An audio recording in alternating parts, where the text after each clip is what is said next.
Es ist der Herbst des Jahres 9 nach Christus. 3 römische Legionen marschieren durch einen Wald im Norden Germaniens. Etwa 20.000 Soldaten.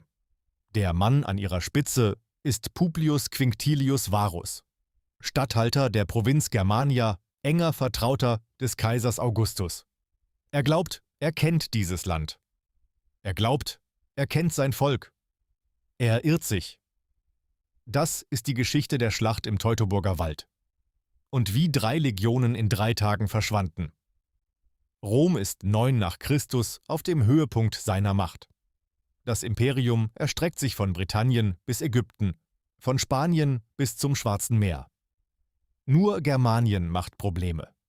Die Stämme jenseits des Rheins sind unruhig, schwer zu kontrollieren, schwer zu romanisieren. Varus soll das ändern.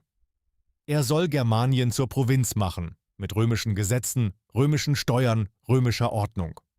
Varus verlässt sich dabei auf einen Mann, Arminius. Arminius ist Fürst des Cherusker-Stammes. Er ist 25 Jahre alt. Er wurde als Kind als Geisel nach Rom gebracht, aufgewachsen in der römischen Armee, ausgebildet als römischer Offizier. Er spricht Latein. Er kennt die römische Taktik. Er hat das römische Bürgerrecht. Varus betrachtet ihn als Freund und Verbündeten. Das ist sein größter Fehler. Arminius hasst Rom.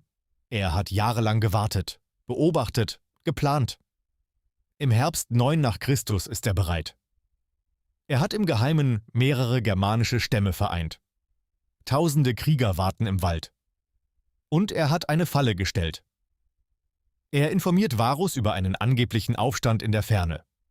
Varus bricht auf, mit allen 3 Legionen, Hilfstruppen, Tross, Frauen, Kindern. Ein langer, ungeschützter Zug durch engen Waldweg. Arminius reitet mit. Er verabschiedet sich höflich und verschwindet im Wald. Was dann folgt, dauert 3 Tage. Der erste Tag. Die Kolonne betritt das enge Waldgebiet, später bekannt als Teutoburger Wald. Plötzlich fliegen Speere aus dem Dickicht. Germanische Krieger stürmen von allen Seiten. Die Römer können sich nicht formieren. Der Wald ist zu dicht für ihre Taktik. Die Schildwallformation funktioniert auf offenem Feld.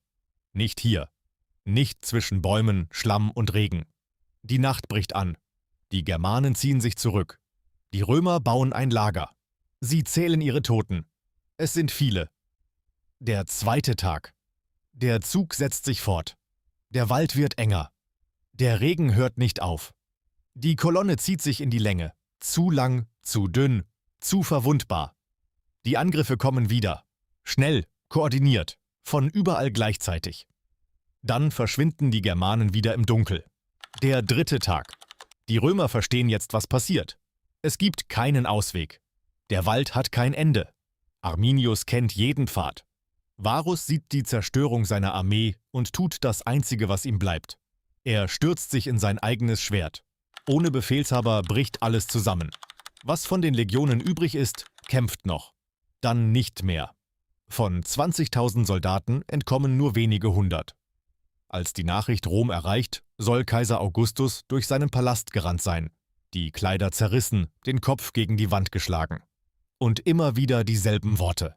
Varus, give me back my legions. Rom versucht es noch 2-mal.